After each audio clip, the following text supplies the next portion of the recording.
সকল প্রশংসার মালিক কে? সকল ক্ষমতার উৎস কে? কেউ যেটা দেখে না দেখে কে? কেউ যেটা পারে না পারে কে? সে আল্লাহর জন্য সবাই আমরা আওয়াজ করে পড়ব আলহামদুলিল্লাহ। সবাই পড়ি রব্বানা লাকাল হামদ হামদান কাসীরান তাইয়িবান মুবারাকান ফীহি ইয়া রাব্বি লাকাল হামদু কামা ইয়ানবাগি লিজালালি ওয়াজহিকা ওয়া আযীমি সুলতানিকা লাকাল হামদু বিল ঈমান লাকাল হামদু বিল ইসলাম লাকাল হামদু বিল কুরআন। আমরা প্রশংসা করলাম কার? সব সময় প্রশংসা করব কার? প্রশংসা করলে লাভ না লস? আমরা লাভের খাতায় নাম তুলতে চাই, ঠিক কি না? আমরা কোনো লস কামাই করতে চাই না। আমরা বেশি বেশি আল্লাহর প্রশংসা করব। আমরা যেন প্রশংসা করতে করতে আমাদের জীবনটা শেষ করতে পারি। আল্লাহ তুমি তৌফিক দাও। রব্বে কারীমের দরবারে ফরিয়াদ, আল্লাহ যেন এই গণমানুষের ইসলামের প্রতি আবেগ, উচ্ছ্বাস ও ভালোবাসাকে ইসলামের বিজয়ের জন্য নাজরানা হিসেবে কবুল করে নেয়। আমরা আজকে কোরআন শুনতে এসেছি, আমাদের হাতে সময় খুব কম, তাই আমরা আর কালক্ষেপণ না করে আসুন সরাসরি কোরআন থেকে শুনি। এখনো কিছু গুনগুন করে শব্দ আমার কানে আসতেছে। এরা বসতে পারেনি, আমি বুঝতে পারছি, কিন্তু কথা বলা যাবে না। আপনারা এই গুনগুন করতে করতে হঠাৎ আমার আলোচনার সময় শেষ হয়ে যাবে। আর যদি নীরব, নিস্তব্ধ, নিঝুম একটা সময় আমাকে উপহার দেন, আমি আপনাদেরকে সুন্দর একটা আলোচনা উপহার দেওয়ার চেষ্টা করব। এজন্য স্টেজ থেকেও কোনো আওয়াজ হবে না, প্যান্ডেল থেকেও না, কেউ কথা বলবে না, কেউ কথা বলবে না। ইশারা ইঙ্গিতে বসাতে হবে, কোনো আওয়াজ হবে না। আওয়াজ হলে আমি কথা বলতে পারি না। একটা আওয়াজ আমি শুনতে চাই না। আমি আমার খুতবার শুরুতে একটি আয়াতে কারিমা তেলাওয়াত করেছি, যেখানে আল্লাহ তাআলা আমাদেরকে একটা গাইডলাইন দিয়েছেন। আল্লাহ বলছেন, ওয়ামা আতাকুমুর রাসূলু ফাখুযুহু ওয়ামা নাহাকুম আনহু ফানতাহু। তোমাদের নবী হচ্ছে তোমাদের মডেল। আমাদের মডেল কি কবিরা না নবীরা? আমাদের মডেল কি নায়ক নায়িকারা না নবীরা? আমাদের মডেল কি সেলিব্রিটিরা না নবীরা? মাদারীপুরের ছেলেরা মনে রাখতে হবে, আল্লাহর হাবিব সাল্লাল্লাহু আলাইহি ওয়াসাল্লাম আমাদের মডেল। তিনি আমাদের কি? তার চেয়ে শ্রেষ্ঠ মানুষ পৃথিবীতে হতে পারে? তার চেয়ে ভালো মানুষ পৃথিবীতে হতে পারে? তার চেয়ে বিশ্বস্ত সত্তা কেউ হতে পারে? সে কোন বন্ধু বলো বেশি বিশ্বস্ত? সে কোন বন্ধু বলো বড় বিশ্বস্ত? কার কাছে মন খুলে দেয়া যায়, কার কাছে প্রাণ খুলে দেয়া যায়, হওয়া যায় অতি আশ্বস্ত। তার নাম আহমদ বড় বিশ্বস্ত, ঠিক কিনা? আমার হাবিব আমার সবচেয়ে বিশ্বস্ত। তার উপর বিশ্বাস স্থাপন করা যায়, তার উপর ট্রাস্ট করা যায়, কারণ জীবনে কোনোদিন একটা মিথ্যা কথাও তিনি বলেন, জীবনে কোনোদিন কারো অন্তরে তিনি আঘাত দেন, জীবনে কোনোদিন কারো ক্ষতি করা তো দূরের কথা, ক্ষতির চিন্তাও হৃদয়ে আনেন। তাই মডেল হলে এই লোকটাই হওয়া দরকার, ঠিক কিনা? In the long history of the world, there is no instance of magnanimity and forgiveness which was showed by Muhammad sallallahu alayhi wasallam when all of his enemies laid under his feet and he forgave them one and all. পৃথিবীর ইতিহাসে ক্ষমার নজির এরকম কেউ দেখাতে পারে নাই যেটা দেখিয়েছে মুহাম্মদ সাল্লাল্লাহু আলাইহি ওয়াসাল্লাম। তাকে মারার জন্য যারা ষড়যন্ত্র করেছে তাদেরকে পায়ের তলায় পেয়ে তিনি পা দিয়ে পিষে ফেলেন নাই, শেষ করে দেন নাই, তিনি তাদেরকে ক্ষমা করে দিয়েছেন। আল্লাহ রাসূলের একটা পদ্ধতি ছিল, তিনি বদলা নিতেন না, তিনি বদলে দিতেন। আমরা কি বদলা নেব নাকি বদলে দিব? মাদারীপুরের ভাইয়েরা এই কথাটা আজকে মুখস্থ করে নিয়ে যাবেন। আমরা কখনো বদলা নেই না, আমরা আমাদের আচরণ ভালোবাসা দিয়ে গোটা সমাজকে বদলে দেই, ঠিক কিনা? যুগ জামানা পাল্টে দিতে চাই না অনেকজন, এক মানুষই আনতে পারে জাতির জাগরণ। এক মানুষই বিপদকালে বাঁচায় কাফেলায়, ক্ষুদ্র ডিঙ্গি বাঁচায় জাহাজ অসীম দরিয়ায়। এজন্য সমাজ পরিবর্তনের জন্য হাজার হাজার লোক দরকার নেই, একটা ওমরের দরকার। কয়টা ওমরের দরকার? একটা ওমরই গোটা বিশ্বকে সোজা করে ফেলবে, ঠিক কিনা? এজন্য আল্লাহর হাবিব ছিলেন তেমন একজন মানুষ যিনি গোটা বিশ্বকে সভ্যতা ভালোবাসা দিয়ে আলিঙ্গন করেছেন। ওনাকে মারার জন্য যারা ষড়যন্ত্র করেছে তাদের জন্য তিনি বুক পেতে দিয়েছেন। As a father, as a teacher, as a commander, as a lawgiver, as a lawmaker, as a reformer of the society, as a messenger, Muhammad is the superman of the world. স্বামী হিসেবে, বাবা হিসেবে, মানুষ হিসেবে, নেতা হিসেবে, নবী হিসেবে তিনি গোটা বিশ্বের জন্য একজন সুপারম্যান। যার পরশ পেলে, যার সোনালী পরশ পেলে কাফেরগুলো কালিমা পড়ে মুসলমান হয়ে যায়। যার নুরানি চেহারা দেখলে নাস্তিকগুলো মুহূর্তেই আস্তিক হয়ে যায়। যার কণ্ঠের সুমধুর ঝংকারের তেলাওয়াত শুনলে মানুষগুলো পাগল পাড়া হয়ে যায়। এজন্য মডেল হলে তিনি আমাদের মডেল। শাহরুখ খান, আমির খান, সালমান খান, কোনো ক্রিকেটার, কোনো নায়ক নায়িকা, গায়ক গায়িকা, সেলিব্রিটি আমাদের মডেল নয়। আমাদের মডেল হচ্ছে মুহাম্মদ সাল্লাল্লাহু, আমাদের সেলিব্রিটি হচ্ছে মুহাম্মদ সাল্লাল্লাহু। We are the follower of Muhammad, we are the fan club of Muhammad. আমরা সবাই আল্লাহর হাবিব মুহাম্মদ সাল্লাল্লাহু আলাইহি ওয়াসাল্লামের ফ্যান। আমরা সবাই আল্লাহর হাবিব মুহাম্মদ সাল্লাল্লাহু আলাইহি ওয়াসাল্লামের ফলোয়ার, ঠিক কি না? ওনার ফলোয়ার হয়েই আমরা শেষ নিঃশ্বাস ত্যাগ করতে চাই। পৃথিবীর কোন শক্তি ওনার প্রতি ভালোবাসা, আস্থা আর বিশ্বাস আমাদের অন্তর থেকে 1 ইঞ্চিও কমাতে পারবে না। উনি জানিয়ে এসেছেন এতে কল্যাণ, এতে বরকত। এজন্য আল্লাহ একটা গাইডলাইন দিলেন আমাদেরকে, বললেন ওয়ামা আতাকুমুর রাসূলু ফাখুযুহু ওয়ামা নাহাকুম আনহু ফান্তাহু।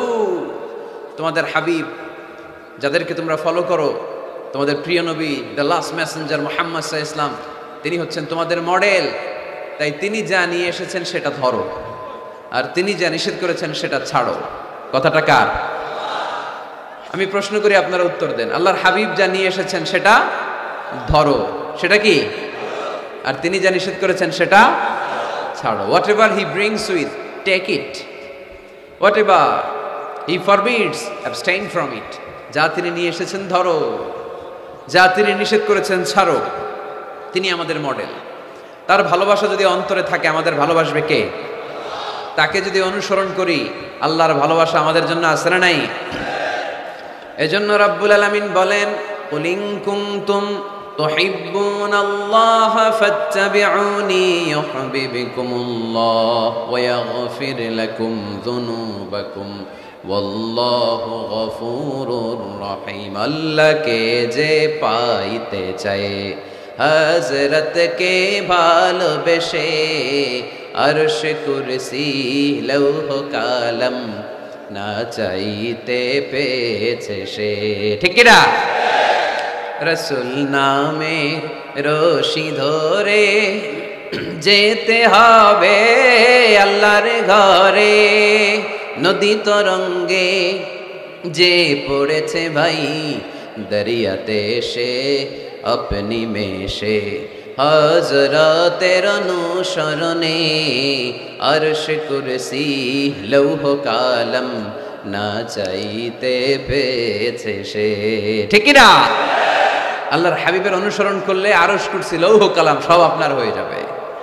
এজন্য আমরা যাকে অনুসরণ করব তার নাম মুহাম্মদ, তার নাম মুহাম্মদ সাল্লাল্লাহু আলাইহি ওয়াসাল্লাম। এই আমাদের মডেল যিনি, আমাদের প্রিয় হাবিব যিনি, তার ব্যাপারে আমাদের স্বচ্ছ, সুন্দর, পরিচ্ছন্ন এবং ক্লিয়ার ধারণা এবং আকীদা বিশ্বাস থাকার দরকার আছে না নাই? আজকের এই চমৎকার সকালে আমরা আমাদের প্রিয় হাবিব আল্লাহ রাসূল সাল্লাল্লাহু আলাইহি সাল্লামের সম্পর্কে কোরআন কি বলেছে সেটা জানার চেষ্টা করব ইনশাআল্লাহ। বলেন, এবং কথাগুলো অন্যদের কাছে পৌঁছে দেওয়ার চেষ্টা করব। পর্দার আড়ালে মায়েরা, বোনেরা, আপনারা যারা শুনছেন, আপনারাও আপনাদের ছেলে মেয়েদেরকে শিখাইয়া দেন, বাবা, who is your super hero, who is your model? তুমি কি জানো তোমার মডেল কে? তোমার সুপার হিরো কে? তোমার প্রিয় নবী কে? বাচ্চাদেরকে এই গল্পগুলো শোনাবেন। বাচ্চাদেরকে এখন থেকে বিষ্ণু ইসলামের ফ্যান বানায় দিতে হবে, আল্লাহর হাবিবের ফলোয়ার বানায় দিতে হবে, যাতে করে পাহাড় সম কোনো বাধা বিপত্তি আসলেও বিশ্বনবীর ভালোবাসার ব্যাপারে আমাদের প্রজন্ম এক বিন্দুও ছাড় দেয় না। চিল্লা এখন ঠিক কিনা? আমরা এই আল্লাহর কিতাব কালামুল্লাহ মাজিদের আলোকে জানবো যে কালামুল্লাহ মাজিদ কিভাবে আমাদের এই মডেল, আমাদের প্রিয় নবীর পরিচয় দিয়েছে। কোরআনকে যদি আমরা জিজ্ঞেস করি, কোরআন তুমি আমাদেরকে আমাদের প্রিয় নবীর পরিচয় আমাদের সামনে তুলে ধরো, দেখবেন কোরআন একের পর এক সহজভাবে আমার প্রিয় নবীর পরিচয় আমাদের সামনে তুলে ধরেছে। দেখুন কোরআন কিভাবে বিশ্বনবীর পরিচয় আমাদের সামনে তুলে ধরে। যদি জিজ্ঞেস করি কোরআন আমার নবীর পরিচয় দাও, কোরআন বলে আমার নবীর প্রথম পরিচয় হচ্ছে তিনি হচ্ছেন রাসূলুল্লাহ সাল্লাল্লাহু আলাইহি ওয়াসাল্লাম। তিনি কি? রাসূলুল্লাহ। সবাই বলেন তিনি কি? মুহাম্মাদুর রাসূলুল্লাহি ওয়াল্লাযীনা মাআহু আশিদ্দাউ আলাল কুফফারি রুহামাউ বাইনাহুম। কোরআন প্রথম যেই পরিচয়টা আমাদের সামনে তুলে ধরলেন, কোরআন বলল মুহাম্মদ সাল্লাল্লাহু আলাইহি ওয়াসাল্লামের প্রথম গুণ তিনি হলেন রাসূলুল্লাহ। তার সাথে যারা থাকে তারা কাফেরদের ব্যাপারে বজ্র কঠোর, মুমিনদের ব্যাপারে পুষ্পকোমল। মুহাম্মাদুর রাসূলুল্লাহ পড়েন, মুহাম্মাদুর রাসূলুল্লাহ। তাহলে কোরআন বিশ্বনবীর প্রথম পরিচয় দিল তিনি হচ্ছেন রাসূলুল্লাহ। তিনি কি? আল্লাহর রাসূল, আল্লাহর বাণীবাহক, আল্লাহর বার্তাবাহক, আল্লাহর বার্তা, আল্লাহর মেসেজ, আল্লাহর বাণীকে তিনি আমাদের কাছে পৌঁছে দেন। ঠিক কিনা? এবং কোরআন এটাও জানান দিল যে এর চেয়ে বড় দামি টাইটেল পৃথিবীতে নাই। আছে? রাসূলুল্লাহর চেয়ে বড় টাইটেল আছে? আপনি চেয়ারম্যান বলেন, এমপি বলেন, বড় বিজনেস ম্যাগনেট বলেন, সিআইপি বলেন, ভিআইপি বলেন, এটা কি রাসূলুল্লাহর চেয়ে বড় টাইটেল? সবচেয়ে বড় টাইটেল রাসূলুল্লাহ। এর কারণ কেউ চাইলে রাসূলুল্লাহ হতে পারে না। আমরা সবাই মিলে যদি একজনের ভোট দিয়ে মাদারীপুরে আল্লাহ রাসূল বানাইতে যাই, উনি তো রাসূল হয়ে যাবে, তাই না? আমরা সবাই ভোট দিলে হবে না? আচ্ছা, জিন জাতিরা যদি আমাদের সাথে একাত্মতা ঘোষণা করে যে আমরাও দিলাম, জিনেরাও দিল, ফেরেশতারাও যদি ভোট দেয়, সাপোর্ট দিল যে আমরাও সাপোর্ট দিলাম, তুমি রাসূল ভোট দিলাম, হবে? কারণ রাসূল কখনো ইলেকশনে হয় না, রাসূল হয় সিলেকশনে। সিলেক্ট করেন কে? আল্লাহু আ'লামু হাইসু ইয়াজআলু রিসালাতাহু। আল্লাহই ভালো জানেন কাকে তিনি রাসূল বানাবেন।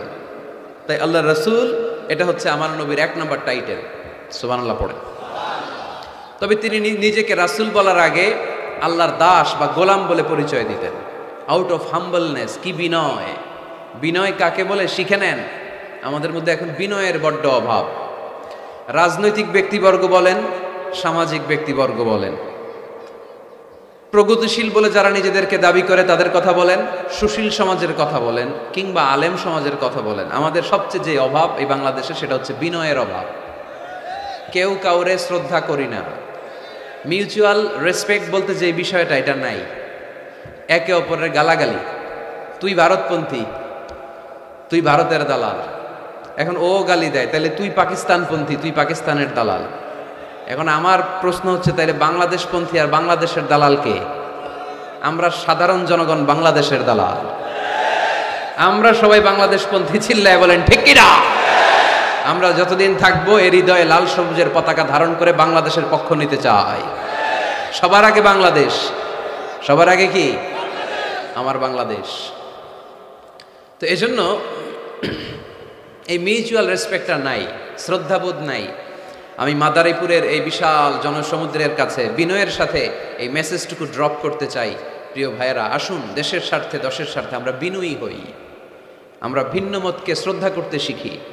সবাই আমার মতেরই হইতে হবে, সবাই আমার দলেরই হইতে হবে, এটা কোনো কথা না। বৈচিত্র্য থাকবে, বৈচিত্র্যের মাঝেই আমাদেরকে ঐক্য খুঁজে নিতে হবে। ঠিক কিনা? আমাদেরকে প্রচন্ড একটা সিন্ডিকেট গড়তে হবে, ঐক্যের সিন্ডিকেট। চিল্লায় বলেন ঠিক কিনা? যাতে করে কোনো পরাশক্তি এই ঐক্যের সিন্ডিকেটকে ভেঙে দিতে না পারে। এটা সম্ভব যদি আমাদের পারস্পরিক সমঝোতা থাকে, বিনয় থাকে। আল্লাহর হাবিব কতটা বিনয়ী ছিলেন, আউট অফ হাম্বলনেস। বিনয়ের কারণে উনি যে রাসূল, আমি আল্লাহর গোলাম।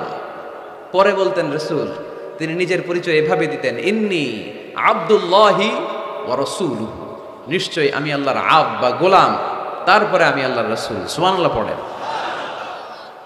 আল্লাহর হাবিব যখন আল্লাহর কাছে দোয়া করতেন, এতটা বিনয়ী হয়ে দোয়া করতেন, আল্লাহর হাবিব বলতেন, আল্লাহুম্মা ইন্নী আবদুক ওয়াবনু আবদিক ওয়াবনু আমাতিক। আল্লাহ, আমি আপনার গোলাম, শুধু আমি আপনার গোলাম নই, আমি গোলামের ঘরের গোলাম।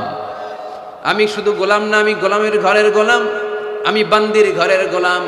আমার বাবা আব্দুল্লাহ আপনার গোলাম, আমার দাদা আব্দুল মুত্তালিবও আপনার গোলাম, আমার মা আমিনা আপনার গোলাম, আমার নানাও আপনার গোলাম। ঠিক কিনা? আমরা গোলামের ঘরের গোলাম। যিনি পৃথিবীর সর্বশ্রেষ্ঠ, তার চেয়ে শ্রেষ্ঠত্বের মানদণ্ডে কেউ উঁচু হতে পারে না। যিনি রাসূলুল্লাহ, যিনি হাবিবুল্লাহ। আল্লাহ এই হাবিবুল্লাহ টাইটেল কাউরে দেন। সর্বোচ্চ যে টাইটেল একজনকে দিয়েছেন সেটা হচ্ছে খলিলুল্লাহ। কোন নবীকে? ইব্রাহিম আলাইহিস সালামকে দিয়েছেন খলিলুল্লাহ, আর প্রিয় নবীকে দিয়েছেন হাবিবুল্লাহ। হাবিব মানেও বন্ধু, খলিল মানেও বন্ধু। কিন্তু খলিল মানে এমন বন্ধু যেই বন্ধু আল্লাহকে খুশি করার জন্য কাজ করে, আর হাবিব মানে এমন বন্ধু যেই বন্ধুরে খুশি রাখার জন্য স্বয়ং আল্লাহ নিজেই কাজ করে। তিনি হাবিবুল্লাহ। এত মর্যাদার অধিকারী হয়েও আগে নিজের পরিচয় দিতেন, ইন্নী আব্দুল্লাহি ওয়া রাসূলুহু, আমি আল্লাহর দাস, আমি আল্লাহর গোলাম, গোলামের ঘরের গোলাম। আল্লাহর হাবিব নিজেকে এত ছোট করেন, আর আমরা খালি দাপট দেখাই, আমার এলাকা, আমার টাকা, আমার পয়সা, সব আমার, সব আমি খেয়ে ফেলাম। 2 প্লেটের বেশি ভাত খেতে পারে না, উনি সব খেয়ে ফেলাবে, সব লাগবে ওনার। এগুলো কপাল পোড়া, ঠিক কিনা? তাহলে আল্লাহর হাবিবের জীবনের 2টা ডাইমেনশন। এক ডাইমেনশনে তিনি আল্লাহর গোলাম, আরেক ডাইমেনশনে তিনি রাসূলুল্লাহ। তিনি কি? এজন্য কোরআন বলল, ওয়ামা মুহাম্মাদুন ইল্লা রাসূলুন ক্বাদ খালাত মিন ক্বাবলিহির রাসূল। মুহাম্মদ সাল্লাল্লাহু আলাইহি ওয়াসাল্লাম রাসূল ছাড়া অন্য কিছু নন। ওনার আগে দুনিয়ার বুকে এরকম অনেক রাসূল দুনিয়া এসেছে, আবার চলে গিয়েছে। ওনার আসল পরিচয় হলো উনি আল্লাহর রাসূল। সুবহানাল্লাহ পড়েন। মাদারীপুরের ভাইরা, তাহলে আমরা কোরআনের আলোকে জেনে গেলাম আমার প্রিয় নবীর প্রথম পরিচয় তিনি রাসূলুল্লাহ। আওয়াজ করে বলেন, ওনার প্রথম পরিচয় রাসূলুল্লাহ সাল্লাল্লাহু আলাইহি সাল্লাম। এরপর কোরআনকে যদি জিজ্ঞেস করি তারপরের পরিচয়টা কি, বুঝলাম উনি নবী, উনি রাসূল। ওনার দ্বিতীয় পরিচয় কোরআন বলছে উনি শুধু রাসূল নন, উনি শেষ রাসূল, খাতামুন নবিয়্যিন। প্রথমে জানলাম রাসূল, এরপর কোরআন জানায় শুধু রাসূল না, উনি শেষ রাসূল। সুবহানাল্লাহ পড়েন। মা কানা মুহাম্মাদুন আবা আহাদিম মির রিজালিকুম ওয়ালাকিন রাসূলুল্লাহি ওয়া খাতামান নবিয়্যিন। মুহাম্মদ সাল্লাল্লাহু আলাইহি ওয়াসাল্লাম তোমাদের কোনো ছেলেদের পিতা না, তিনি হলেন আল্লাহর রাসূল, তিনি হলেন খাতামুন নবীন। নবী আসার যে ধারাবাহিকতা সাইয়েদনা আদম থেকে শুরু হয়েছিল, বিশ্বনবীকে পাঠানোর মাধ্যমে এই ধারাবাহিকতা চিরকালের জন্য আল্লাহ বন্ধ করে দিলেন। তিনি শেষ রাসূল। তারপরে কোনো রাসূল আছে? যদি কেউ দাবি করে ভণ্ড, ঠিক কিনা? এরকম অনেক ভণ্ড পৃথিবীতে খুঁজে পাওয়া যায়। আল্লাহর হাবিবের জামানাতে মুসাইলামাতুল কাযযাব নামে এক ভণ্ড এসে দাবি করেছে, মুহাম্মদ নবী তুমি একা না, আমিও নবী। নাউজুবিল্লাহ পড়েন। তোমার অর্ধেক আমার অর্ধেক, আমার অর্ধেক নবুয়তি আমারে বুঝায় দাও। বিষ্ণু বললেন, তুই তো বড় ভণ্ড, তুই শুধু মুসাইলামা না, আজ থেকে তুই মুসাইলামাতুল কাযযাব, মিথ্যাবাদী মুসাইলামা। সে বিশ্বনবীকে কপি করতো। আমার হাবিব যা যা করতেন এই বেয়াদবটা তাই তাই করতো।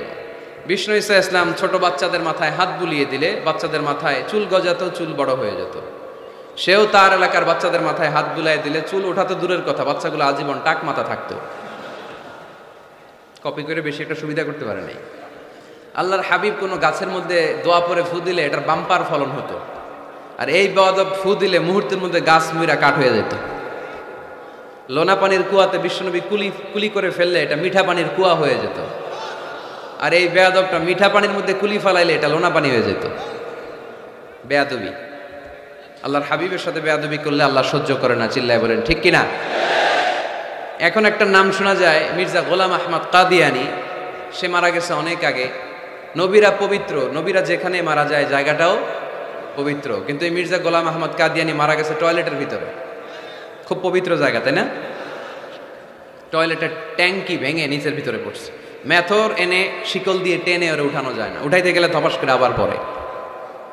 দুনিয়াতেও লাঞ্ছনা, আখিরাতেও লাঞ্ছনা। খবরদার, মুসলমান এ ব্যাপারে সচেতন। আমার নবীর পরে আর কোন নবী পৃথিবীতে আসবে, আমার হাবিবের পরে আর কোন রাসূল পৃথিবীতে আসবে। এজন্য আল্লাহর হাবিব বলছেন, লা নবিয়্যা বা'দি ওয়ালা রাসূলা, আমার পরে কোনো নবী নাই, আমার পরে কোনো রাসূলও নাই।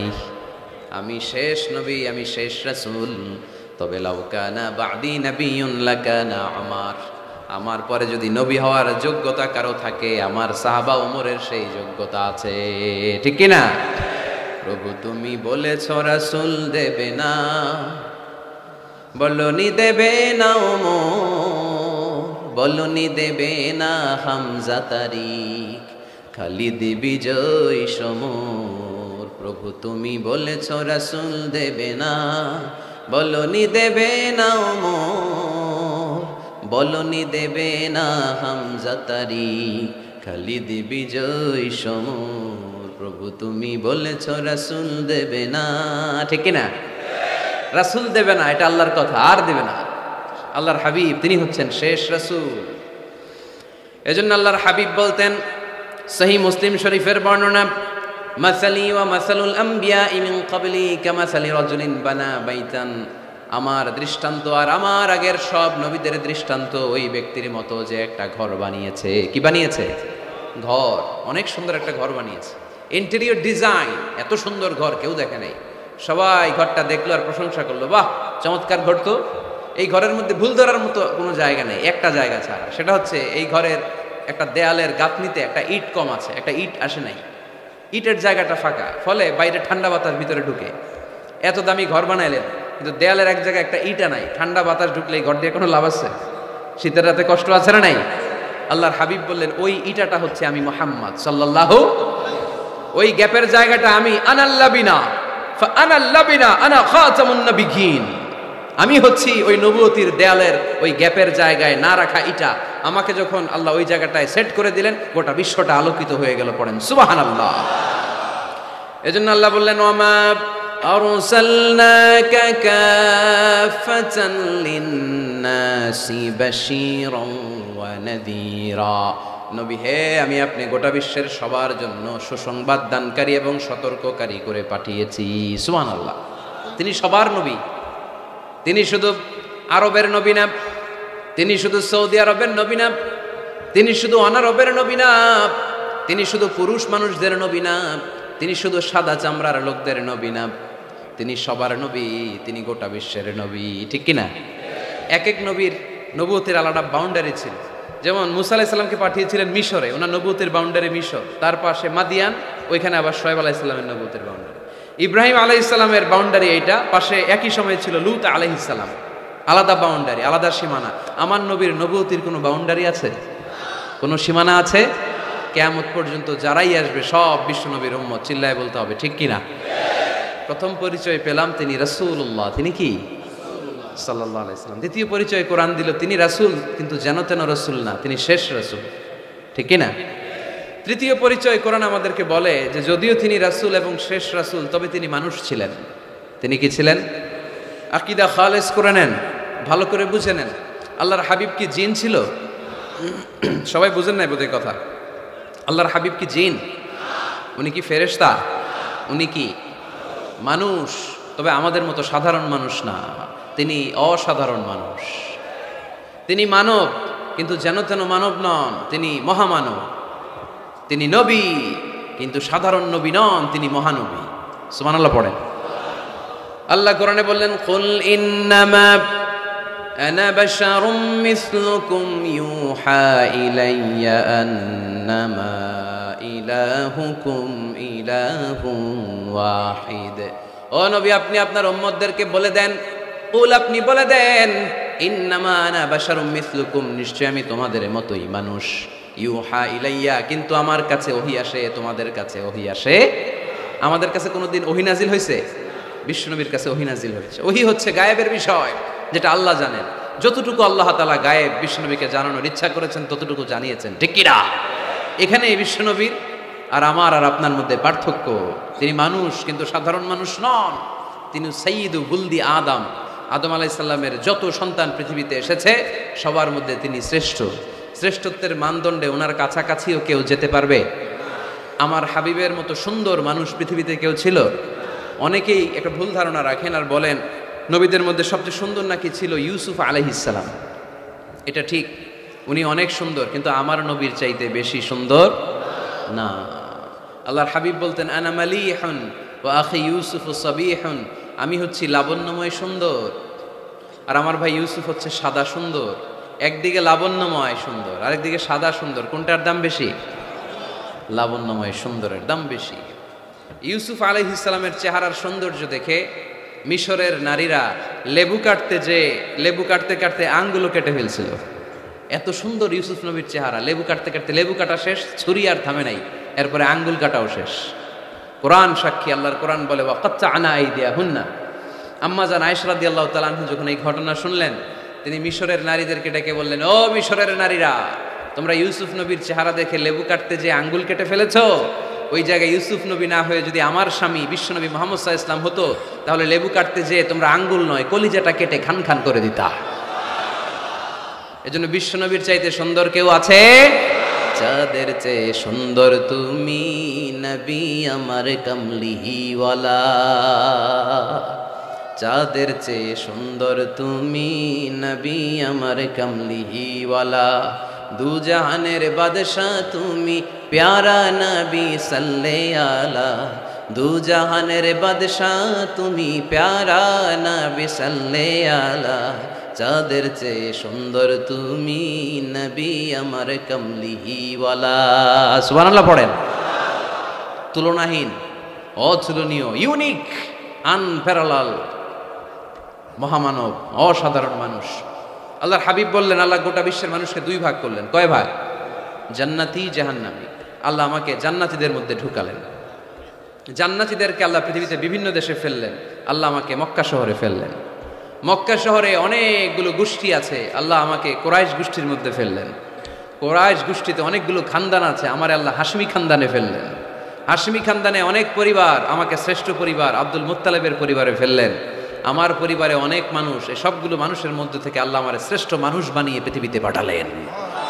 আনা খায়রুকুম বাইতা আনা খায়রুকুম নাফসা ওয়ালা ফখর, আমি ঘরের দিক থেকে পৃথিবীতে সেরা, আমি মানবতার দিক থেকে পৃথিবীতে সেরা, আমার চাইতে সেরা মানুষ গোটা বিশ্বে দ্বিতীয়টা হবে না। চিল্লায় বলেন ঠিক কি না?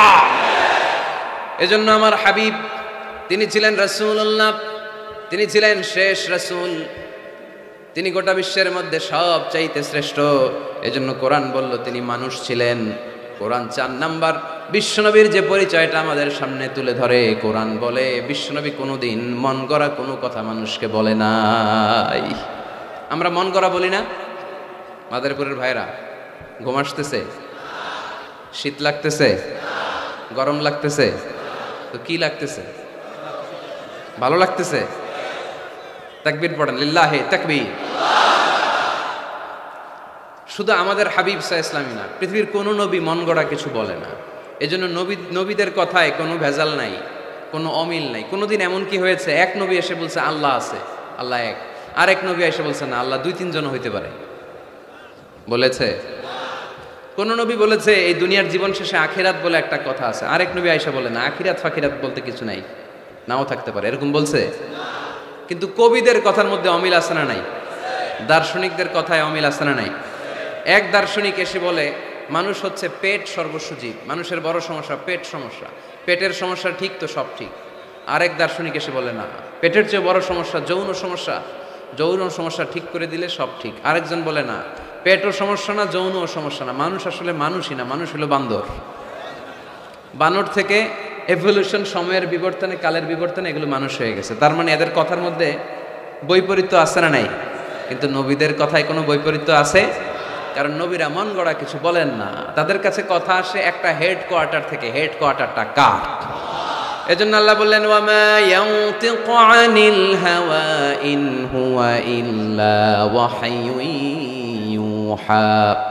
আমার হাবিব মন গড়া কিছু বলেন না, আমার পক্ষ থেকে যদি ওহির বাণী এসে তার কাছে পৌঁছায়, ওহির আলোকে কথাগুলো তিনি তোমাদেরকে শোনান, ঠিক কি না?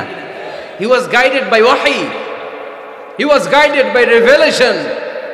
ওনার তো মন গড়া কথা বলা লাগে না, ওনার কাছে ওহি পাঠানো হয়। ওহি হচ্ছে আল্লাহর পাঠানো সিক্রেট মেসেজ।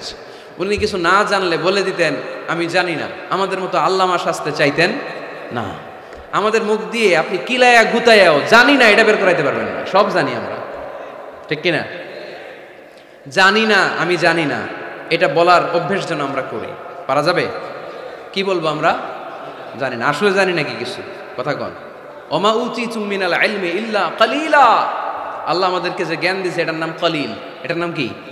কলিল। কলিল, অল্প। কলিল মানে কি? গোটা বিশ্বরে দিছে অল্প, তো এখান থেকে আমি কি পাইছি? কিসের আল্লামা? কিচ্ছু জানি না, কিছুই জানি না। জানে একজন, তিনি কে? মুসা আলাইহিস সালাম আর খিদির আলাইহিস সালাম। ঘটনাটা খেয়াল করে শুনে। সাগরে ভ্রমণ করতেছে, নৌকার মধ্যে বসছে চড়ুই পাখি। চড়ুই পাখি সাগর থেকে পানি খাচ্ছে। খিদির আলাইহিস সালাম বললেন, মুসা দেখো তো এই চড়ুই পাখিটা যে পানি খেলো, দেখছো? দেখেছি।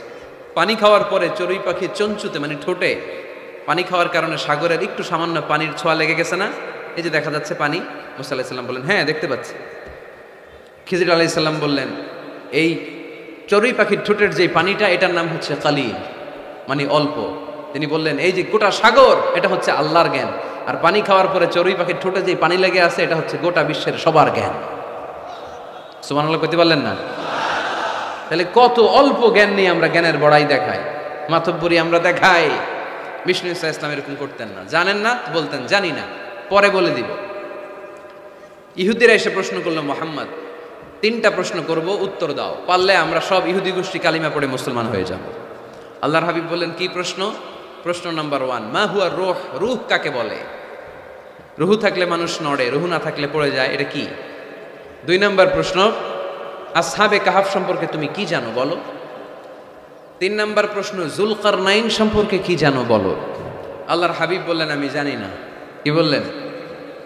আগামীকাল জেনে জানাই দিব। গদান উজিবুকুম। তারা ফিরে গেল, এরপরের দিন এসে হাজির। আল্লাহর হাবিব বলতে পারলেন না, আবার বললেন গদান উজিবুকুম, আগামীকাল বলবো। ইহুদিরা তারপরের দিন এসেও হাজির। আল্লাহর হাবিব বললেন গদান উজিবুকুম, আগামীকাল বলে দিব। কিন্তু ওহিও আসে না, আল্লাহর হাবিব প্রশ্নের উত্তরগুলো বলতেও পারে, কারণ তিনি তো মন গড়া কিছু বলেন না। ওহি নাজিল হলে সেটার আলোকে তিনি বলেন, ঠিক কিনা? এভাবে 1 দিন নয়, 2 দিন নয়, 5 দিন নয়, 10 দিন নয়, টানা 15 দিন বিশ্বনবীর কাছে আল্লাহ ওহী পাঠানো বন্ধ রাখলেন। সুবহানাল্লাহ পড়েন। বিশ্বনবীর কাছে এই 15টা দিন ছিল সবচেয়ে অসহ্যকর, অস্বস্তিকর 15টা দিন। হায় হায়, ওরা এসে প্রতিদিন উত্তরের জন্য বসে থাকতো আর হাসাহাসি করতো, দেখো এই লোকটা বলে এই লোকটা নাকি সত্য নবী। যদি সত্য নবী হতো তাহলে তো উত্তর দিতে পারতো, পারে না কেন? তাহলে সে ভণ্ড নবী। নাউজুবিল্লাহ পড়েন। বিশ্বনবীরও কথা বলার সুযোগ নেই, যেহেতু বিশ্বনবী মন গড়া বানিয়ে কিছু বলেন না, আকাশের দিকে তাকিয়ে থাকেন, আল্লাহর কাছে বলেন, আল্লাহ তুমি যদি না জানাও, জানানোর সুযোগ নাই। বিশ্বনবীকে আল্লাহ 15 দিন ওহী থেকে মাহরুম রাখলেন, কারণ বিশ্বনবী যখন বললেন গদান উজিবুকুম, আগামীকাল বলবো, এর সাথে বিশ্বনবী ইনশাআল্লাহ জুড়ে দেন নাই। ইনশাআল্লাহ বলতে ভুলে গেছিলেন।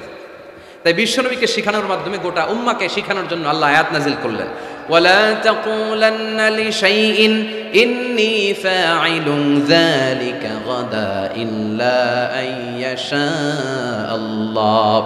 নবী হে, এখন থেকে ভবিষ্যতের ব্যাপারে যদি কোনো ওয়াদা দেন, কোনো কথা বলেন, ওই কথার সাথে ইনশাআল্লাহ যুক্ত করে দিয়ে। এজন্য কাউরে যদি ওয়াদা দেন, ভবিষ্যতের ব্যাপারে কমিটমেন্ট দেন, সাথে কি বলবেন? যদি বলেন যে ভাই আগামীকাল আপনার সাথে আমি দেখা করব, ইনশা, আগামীকাল আমি দেশের বাইরে চলে যাব, ইনশা, আগামীকাল আমি ওমরা করতে যাচ্ছি, ইনশা, সবসময় ইনশাআল্লাহ বলতে মনে থাকবে। এরপরে বিশ্বনবী যখন ইনশাআল্লাহ বলে ফেললেন, আল্লাহ কোরআনের আয়াত নাজিল করলেন। বিশ্বনবী তখন দাঁড়িয়ে বললেন, কার কার উত্তর দরকার আমার কাছে আসো, উত্তর নিয়ে যাও। উত্তর নাজিল হয়েছে, ইয়াসআলুনাকা আনির রূহি কুলির রূহু মিন আমরি রাব্বি ওয়া মা উতিতুম মিনাল ইলমি ইল্লা কালিলা। 2 নম্বর উত্তর, আম হাসিবতা আন্না আসহাবাল কাহফি ওয়ার রাকিব কানু মিন আয়াতিনা আজাবা। 3 নম্বর উত্তর, ইয়াসআলুনাকা আন যিল কারনাইন কুল সাআতলু আলাইকুম মিনহু যিকরা। সুবহানাল্লাহ পড়তে হবে। আল্লাহর হাবিব বললেন, রূহ হলো আল্লাহর আদেশ, আল্লাহর আদেশে ঢুকে আল্লাহর আদেশে বের হয়ে যায়, ঠিক কি না? এটা আল্লাহর আদেশে ঢুকে। পৃথিবীর কেউ রূহ ঢুকাইতে পারে? রূহ দেখা যায়, এটার ওজন আছে, এটার কালার আছে। রুহুর কালার কি দেখা যায়? দুই কাঁধে যে দুই ফেরেশতা আছে দেখা যায়? দুই কাঁধে ছিল যে তোমার দুইজনা পাহারা, তোমারে একেলা থুইয়া পালাইছে তাহারা। তোমার আটকুঠুরি নয় দরজা বন্ধ যে ওই হলো রে হলো মুখে আল্লাহ রসুল সবে বলো। দুয়ারে আইসাছে পালকি নাই হরি গাও তোলো রে তোলো মুখে আল্লাহ রসুল সবে বলো। ও মুখে আল্লাহ রসুল সবে বলো। ঠিক কিনা? দুই কাঁধের দুই ফেরেশতা উড়াল মারে, রুহুটাও যখন উড়াল মারে মানুষগুলো লাশ হয়ে জামিনে পড়ে যায়। বিশ্বনবী এবার কোরআনের ওহী পেয়ে বলে দিলেন, রুহু হলো আল্লাহর আদেশ, আল্লাহর আদেশে ঢুকে আল্লাহর আদেশে দেহ থেকে বের হয়ে যায়। 2 নম্বর প্রশ্নের উত্তর দিলেন আসহাবে কাহাফ, 7 জন যুবক আল্লাহর জমিনে আল্লাহর দ্বীনকে বাস্তবায়নের জন্য গুহার ভেতরে যে ঘুমিয়ে পড়েছে। 309 বছর পরে তাদেরকে জাগিয়ে দিয়েছে কে? জুলকারনাইনের ব্যাপারে বিশ্বনবী জানিয়ে দিলেন গোটা বিশ্বে 4 জন বাদশা ছিল, 2 জন মুসলিম 2 জন কাফের। জুলকারনাইন এমন একজন বাদশা যিনি গোটা বিশ্বকে শাসন করেছেন। সুবহানাল্লাহ পড়েন। তার মানে বিশ্বনবীর 4 নাম্বার পরিচয়, আমার নবী মন গড়া কথা বলে না, বলে? আমার নবী কখনো কশ্চিনকালে মন গড়া কিছু বলে না, ঠিক কিনা? শুনতেছেন আপনারা? কষ্ট হচ্ছে মনে হয়? এখন তো রোদ বাড়তেছে, এই যে অনেকে মাফলার খুলতেছেন, চাদর খুলতেছেন, কষ্ট হয়ে যাচ্ছে না? আরো কয়েক মিনিট শুনবেন। 5 নাম্বার পরিচয়, তিনি রাহমাতাল লিল আলামিন। আমার নবীর 5 নাম্বার পরিচয়, তিনি কি? সবাই বলতে হবে, এখনো সবাই বলেন নাই। তিনি কি? তিনি রাহমাতাল লিল আলামিন। ওয়ামা আরসালনাকা ইল্লা রাহমাতাল লিল, I have sent you as a mercy for the entire universe. নবী হে, আমি আপনাকে গোটা বিশ্বের সবার জন্য রহমত করে প্রেরণ করেছি। বুঝে শুনে উত্তর দিয়েন। আল্লাহ কি বলছে? নবী আপনি রাহমাতাল লিল মুসলিমিন, আপনি মুসলমানদের জন্য রহমত বলছে? আওয়াজ করে বলেন, বলছে? আল্লাহ কি বলেছেন? রাহমাতাল লিল মুমিনিন, নবী আপনি শুধু মুমিনদের জন্য রহমত বলেছে? আল্লাহ কি বলেছে? নবী হে আপনি রাহমাতাল লিল মুসাল্লিন, আপনি মুসল্লিদের জন্য রহমত বলছে? কি বলছে? রাহমাতাল লিল, সবার জন্য রহমত, কাফেরদের জন্য রহমত। ইহুদির লাশ দেখে দাঁড়ায় গেছে আল্লাহ নবী, সুবহানাল্লাহ করতে পারলেন না? আর আমরা মুসলমান ভাই ভাই কিলাকিলি করি, আছে না নাই? একজন আরেকজনের কাফের ফতোয়া দেয়, আছে না নাই? তুই কাফের, তুই কোন পীরের মুরিদ? ওই পীরের মুরিদ। ও আমার পীরের কাছে মুরিদ হস না, তুই কাফের। তুই কোন দল? তাবলীগ, তাহলে তুই কাফের। তুই কোন দল? আহলে হাদিস, তুই কাফের। তুই কোন দল? আমি জামাত ইসলাম, তুই কাফের। সবারে কাফের বানায় উনি একা মুসলমান হয়ে জান্নাতে ঢুকবে। কত বড় পোড়া কপাল! জান্নাতে কি ধাক্কা ধাক্কি আছে? এই ফতুয়াবাজি যেন আমরা বন্ধ করি। তুই 10 কারণে কাফের, তুই 20 কারণে কাফের। তুই যেহেতু কাফের, তুই মারা গেলে যেখানে কবর দেয়া হবে, এই কবরের উপরে যে ঘাস উঠবে, এই ঘাস যে গরু খাবে, ওই গরুর যে দুধ খাবে, ওইটাও কাফের। এরকম আছে না নাই? না। ইসলামের দুয়ারকে সংকুচিত করবেন না। আল্লাহর হাবিব হচ্ছে রাহমাতাল লিল আলামিন। সুবহানাল্লাহ পড়েন। আমরা আমার মুসলিম ভাইরে মসজিদে ঢুকতে দেই না, আমার মতের সাথে না মিললে। বিশ্বনবী খ্রিস্টানদেরকে মসজিদে নববীতে ঢুকতে দিয়েছেন। সুবহানাল্লাহ পড়বেন না? ইহুদির লাশ দেখে দাঁড়িয়েছেন। সাহাবারা বললেন, ইয়া রাসূলুল্লাহ, দাঁড়ালেন যে, এটা তো ইহুদির লাশ। আল্লাহর হাবিব বললেন, আওয়ালাইসাত নাফসান, এটা কি মানুষ না? এটা কি মানুষ না? আমি তো ইহুদি, আস্তিক, নাস্তিক, খ্রিস্টান এটা বাজ বিচার করি নাই, আমি মানুষ এটা মনে করে দাঁড়িয়েছি। চিল্লায় পড়তে হবে আল্লাহু আকবার। এজন্য আল্লাহর হাবিব বলতেন, লিকুল্লি নবিয়িন দাওয়া মুস্তাজাবা। এ দুনিয়ার সব নবীদেরকে রব্বুল আলামিন একটা করে দোয়া করার সুযোগ দিয়েছেন। ওই দোয়াটা দাওয়া মুস্তাজাবা, ওই দোয়াটা করতে দেরি, কবুল হতে দেরি নাই। সব নবীরা এরকম দোয়া করার সুযোগ পেয়েছিল জীবনে। কয়টা? কয়টা? ওই একটা দোয়া সব নবীরাই করে ফেলছে দুনিয়াতে। বিপদে পড়েই দোয়া কাজে লাগায় ফেলছে, আর সুযোগ নাই। কারণ একটা চান্স, একজন নবী ওই স্পেশাল দোয়াটা করে নাই। আল্লাহ বলছে, নবীরা একটা করে দোয়া করো। তোমার কি দোয়া? তোমার কি দোয়া? তোমার কি দোয়া? উনি বলে, আমার এটা লাগবে, ওইটা লাগবে। আল্লাহ বলতেছে, যে যা চাইবে ওইটাই দিবা। সব নবী দোয়া করে, একজন করে না। নবীদের সর্দার নবী, আপনার দোয়াটা করেন। কয়, করুম না, করবো না, আমি রেখে দিলাম, যখন লাগে তখন করুন। সুবহানাল্লাহ পড়বেন না? লিকুল্লি নবিয়িন দাওয়া মুস্তাজাবা। সব নবীকে স্পেশাল একটা দোয়া করার সুযোগ আল্লাহ দিলেন। দাও বিহা, সব নবীরা ওই দোয়াটা দুনিয়ার বুকেই করে ফেলেছে। আল্লাহর হাবিব বলেন, ওয়া ইন্নী আখতাবিউ দাওয়াতি শাফাআতান লি উম্মতি ইয়াউমাল কিয়ামা, আমি আমার ওই দোয়াটা দুনিয়ার বুকে করি নাই, কিয়ামতের দিন কঠিন বিপদের সময় সূর্যটা যেদিন মাথার কাছে চলে আসবে, জমিনটারে তামার জমিন বানিয়ে দেওয়া হবে, তৃষ্ণার ক্ষুধার চোটে জিহ্বাটা বের হয়ে নবীর সামনে ঝুলবে, সবাই ইয়া নাফসি ইয়া নাফসি ইয়া নাফসি বলে চিৎকার মারবে। ওই কঠিন দিনে আমার গুনাহগার উম্মতের সুপারিশের জন্য স্পেশাল দোয়াটা আমি রেখে দিয়েছি। আমার নবী জীবনে তো কোনো দুঃখ কষ্টের সম্মুখীন হয় নাই, তাই না? না খেয়ে কতদিন ছিলেন এটারই হিসাব নাই, পেটে পাথর বাঁধতেন। হাসান আর হুসাইন রাদিয়াল্লাহু তাআলা আনহুমাকে দেখতে যেতেন, প্রায় দেখতে যেতেন। একবার দেখতে যাইতে পারেন নাই, তারপরে গেলেন, যে দেখে হাসান হুসাইন ঘুমায় আছে। ফাতিমা রাদিয়াল্লাহু তাআলা আনহা খাবার রান্না করার অভিনয় করতেছে, খাবার রান্না করার অভিনয়। সকালে বলে রান্না হইতেছে, বাবা ঘুমাও। দুপুরে বলে ঘুমাও। ছোট্ট হাসান হুসাইন রাদিয়াল্লাহু তাআলা আনহুমা ঘুমায়, না খেয়ে বাচ্চা দুইটা মরে যাওয়ার মতো অবস্থা। নানা ভাইয়ের আওয়াজ শুনে বাচ্চা দুইটা বের হয়ে নানা ভাইকে বলে, নানা ভাই আজকে আপনার কাছে একটা বিচার দিব, বিচারটা আপনি করবেন। আল্লাহর হাবিব বলে, আমি যদি বিচার না করি কে বিচার করবে? হাসান আর হুসাইন বলে, নানা ভাই এই বিচারটা সাধারণ কারণ নামে বিচার না, আপনার মেয়ের নামের বিচার। বিচার করেন, আপনার মেয়ে ফাতেমা আমাদেরকে খাবার দেয় না কেন? খাবার দেয় না কেন? 2 দিন ধরে তো আমরা 2 ভাই কিচ্ছু খাই নাই, এত ক্ষুধা, আমরা তো ছোট মানুষ না, আমরা সহ্য করতে পারি না। বিশ্বনবী হাসান আর হুসাইন রাদিয়াল্লাহু তাআলা আনহুকে জড়িয়ে ধরলেন আর বললেন, তোমরা 2 দিন ধরে খাও নাই, দেখো আমি পেটে পাথর বেঁধেছি, আমি 3 দিন ধরে কিছু খাই নাই। ওই সময় আচ্ছা, নানা কি কখনো নাতির না খেয়ে থাকার দৃশ্য সহ্য করতে পারে? ওই সময় যদি নবী ওই দোয়াটা করতেন, আল্লাহ আপনি জান্নাত থেকে খাবার পাঠান, জান্নাতি খাবারের বস্তা পাঠাইতো কে? দোয়াটা করে ফেলছিল না? করছিল?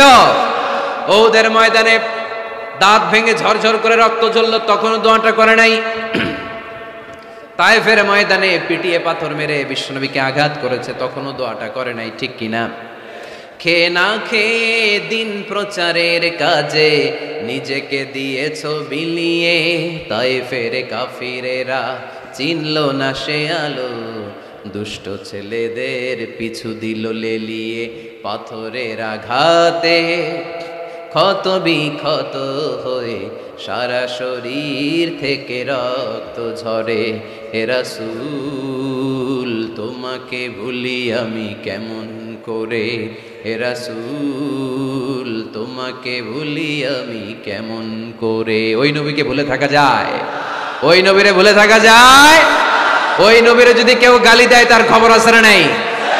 আমার নবীর সম্মানে যদি কেউ বা হাত ঢুকাতে চায়, ওই বা হাত কেমন করে ভেঙে দিতে হয় মুসলমানদের জানা আছে, চিল্লায় বলো ঠিক কিনা? আমার নবীর ব্যাপারে আমরা সবাই এক। আমার নবীর ভালোবাসা আমাদের অন্তরে আছে না নাই? এই ভালোবাসাই আমাদের সম্বল, ঠিক কিনা?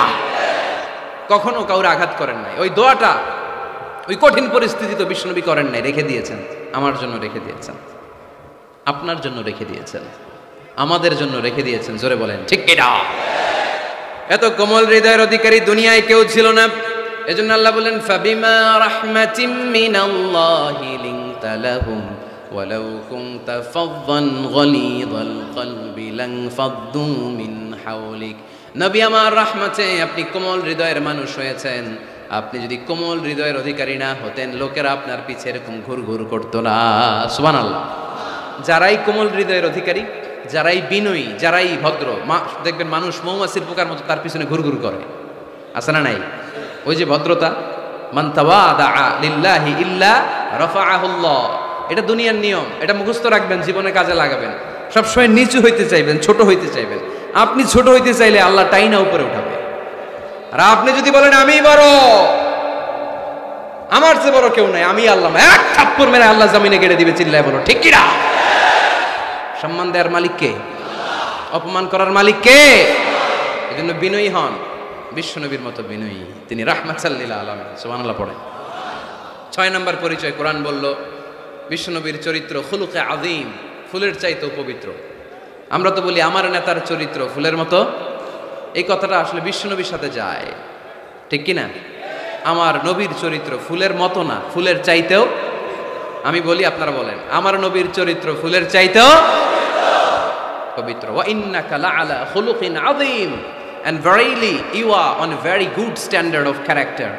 নবী, এত সুন্দর চরিত্রের মধ্যে আমি আপনাকে স্থাপন করেছি, আপনার চরিত্র এত অনুপম, এত সুন্দর, এত মার্জিত, এত ভদ্র, আপনার পা থেকে মাথা পর্যন্ত একটা কালো দাগ ফেলানোর মতো কোনো সুযোগ আপনার চরিত্রে নাই। চিল্লায় বলো ঠিক কিনা?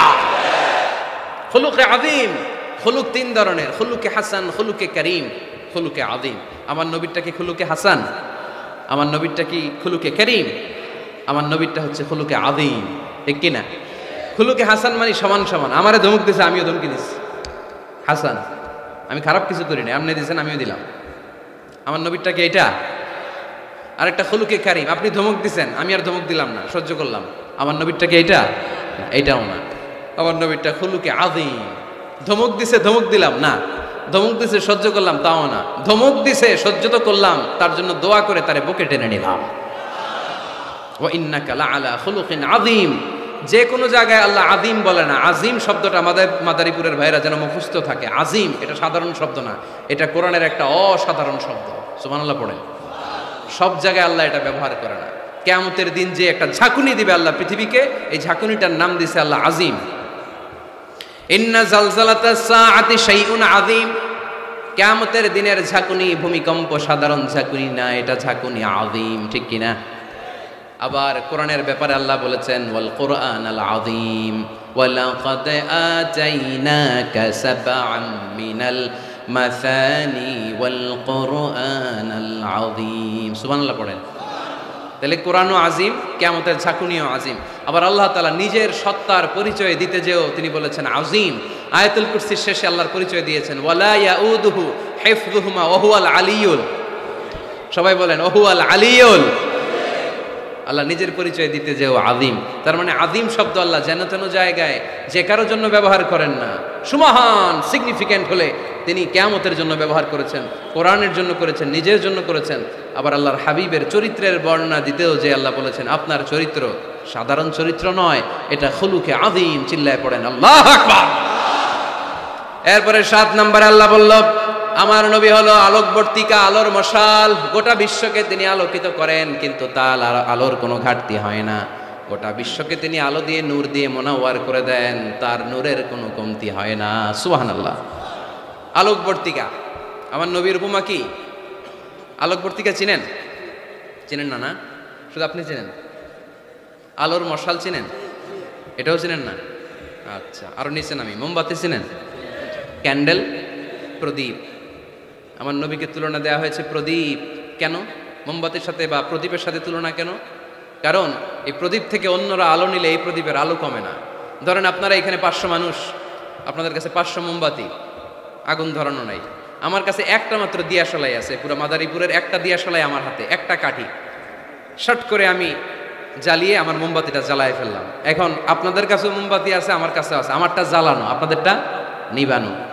এখন আপনারা 500 জন যদি চান 500টা মোমবাতি নিয়ে এসে আমার ধারণা মোমবাতি থেকে আপনারা আলো নিয়ে যাবেন, আমার মোমবাতির আলোর কমতি হবে?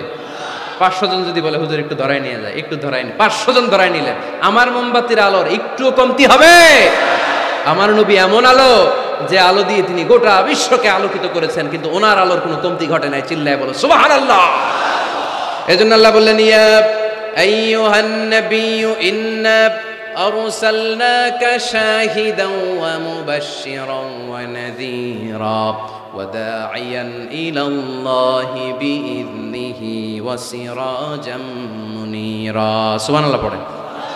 আলোকবর্তিকা, আলোর মশাল। এই আয়াতে 5টা গুণের কথা বললেন, সর্বশেষ বললেন তিনি হচ্ছেন সিরাজা মুনীরা। কি নাম? নামটা কেমন লাগে? নতুন ছেলে সন্তান হবে এরকম কেউ জানেন নাকি? যদি জানেন মাদারীপুর একটা নাম দিয়ে গেলাম, ছেলের নাম রাখবেন সিরাজাম মুনীরা। সিরাজুম মুনীর। সাহেব রামপুরের ভাইয়েরা অনেকে আমার জিজ্ঞেস করে হুজুর ছেলে হবে নাম দেন, মেয়ে হবে নাম দেন। দিয়ে গেলাম আজকে নাম সিরাজুম মুনীর, আপনার ছেলের নাম রেখে দিয়েন। রাখবেন? রাখবেন না? না। 8 নাম্বার বিশ্বনবীর বৈশিষ্ট্য কোরআন দিল, আল্লাহর হাবিব নিষ্কলুষ, নিষ্পাপ, কোনো পাপ নাই। পাপ আছে? আমাদের তো কোনো পাপ নাই না? পাপ আছে আপনাদের? বলতে খুব লজ্জা লাগতেছে। আমরা সবাই পাপী, পাপীর ঘরের পাপী, ঠিক কিনা? পৃথিবী না জানু আমি তো জানি, আমি কি পাপ করেছি হায়, ঠিক কিনা? কেউ জানে না, আমি জানি না। পৃথিবী না জানুক আমি তো জানি, আমি কি পাপ করেছি হায়। আমার পাপের করলে বিচার, বাঁচার আমার নাই উপায়। দয়াময় প্রভু মাফ করো আমায়, মাফ করো আমায়। পড়েন আমিন। আমরা পাপী, কিন্তু বিশ্বনবীর কোনো পাপ নাই। লিয়াগফির লাকাল্লাহু মা তাকদ্দামা মিন যামবিকা ওয়া মা তাআখার, সব মাফ, আগেরও সব মাফ, পরেরও সব মাফ। তিনি নিষ্পাপ, তিনি নিষ্কলুষ। আমার নবীর জীবনে কোনো পাপ নাই, তিনি মাসুম। চিল্লায় বলেন ঠিক কি না? 9 নম্বরে কোরআন বলল, আমার নবীকে এই দুনিয়ার বুকে যারা গালি দিয়েছে, এই গালির জবাব আরশের উপর থেকে দিয়েছে কে? আমার নবী যখন কোরআনের দাওয়াত দিতে লাগলো, কোরআনের বাণী শুনে কাফেররা বলতে আরম্ভ করলো, মুহাম্মদ জীবনে তুমি কারো কাছে পারো নাই, জীবনে কিছু লিখো নাই, জীবনে কোনো বই হাতে নেও নাই, এত সুন্দর সুন্দর বাণী কোত্থেকে পাও? মনে হয় এগুলো কবিতা, তুমি মুহাম্মদ কবি হয়ে গিয়েছো, তোমার কবিত্ব প্রতিভা দিয়ে তুমি কোরআন বাণী আমাদের কাছে রচনা করেছো, এগুলো আল্লাহর বাণী নয়, এগুলো হলো কবিতা। কোরআনকে তারা কবিতা বলে গালি দিয়েছে। সাথে সাথে আল্লাহ জবাব, যত জায়গায় নবীকে গালি দেওয়া হয়েছে জবাব দিয়েছে কে? আল্লাহ বললেন, ওয়ামা আল্লামনাহু আশ-শি'রা ওয়ামা ইয়ানবাগী লাহু ইন হুয়া ইল্লা যিকরুন ওয়া কুরআনুম মুবিন। এগুলা কবিতা নয়, মুহাম্মদ কখনো কবিতা শিখে না, কবিতা শেখানো তার পক্ষে সম্ভব না, তার জন্য এটা শোভনীয় নয়। মুহাম্মদের কাছে যা নাজিল হয় এটা হলো সুস্পষ্ট কোরআন, এটা হলো হেদায়েতের বাণী, ঠিক কি না? তারা আবার গালি দিল, তাহলে তুমি গণক। আল্লাহ বললেন, ওয়ালা বিকাউলি কাহিন কালিলাম মা তাযাক্কারুন, এটা গণনা নয়। তারা গালি দিল পাগল। আল্লাহ বললেন, ওমা সাহিবুকুম বিমাজনুন, উনি পাগল নন। সবাই বলল, তাহলে তোমার একটা ছেলেও বাইচে থাকে না কেন? 4 মেয়ে বাইচে আছে, ছেলেগুলো মরে কেন? ছেলে মরে গেলে তুমি নির্বংশ, লেস কাটা মুহাম্মদ, তোমার দিন শেষ। নাউজুবিল্লাহ পড়বেন না? তোমার মৃত্যুর পরই কেউ আর তোমার নাম নেয়ার মতো থাকবে না, তুমি আবতার। তুমি কি? আরো জোরে, তুমি কি? আরো জোরে বলতে হবে, তুমি কি? আবতার মানে লেস কাটা, নির্বংশ। আল্লাহ আয়াত নাজিল করলেন, ইন্না শানিআকা হুয়াল আবতার। নবী হে, আপনি লেস কাটা, নির্বংশ নন। আপনারা যে গালি দেয় ওদেরকে আমি করে দেব নির্বংশ। চিল্লায় বলেন ঠিক কি না? যতদিন পৃথিবীতে সূর্য উঠবে, এই পৃথিবীতে যতদিন সূর্য ডুববে ততদিন আপনার নাম থাকবে। হাইসুমা যুকিরতু যুকিরতা মাই, যেখানেই আমার নাম সেখানেই নবীর নাম আছে না নাই? আজানের মধ্যে আল্লাহর নামের পরে নবীর নাম আছে না নাই? কালেমার মধ্যে আমার রবের নামের পরে নবীর নাম আছে না নাই? যখন দুরূদ পড়ি আল্লাহর নামের পরে নবীর নাম আছে না নাই? এজন্য আমার নবীর নাম আমার মন থেকে, হৃদয় থেকে কেউ মুছে দিতে পারবে না। চিল্লায় বলো ঠিক কি না? রাফা'না লাকা যিকরাক, নবী হে, I have dignified the status of you, আমি আপনার মর্যাদাকে অনেক উপরে তুলেছি। দুলোক ভুলোক ছাপিয়ে, সাতাকাশ কাঁপিয়ে আমার আরশের উপরে আপনার মর্যাদাকে আমি তুলেছি। এজন্য বিশ্বনবীর ভালোবাসা অন্তরে রাখার দরকার আছে না নাই? বিশ্বনবীর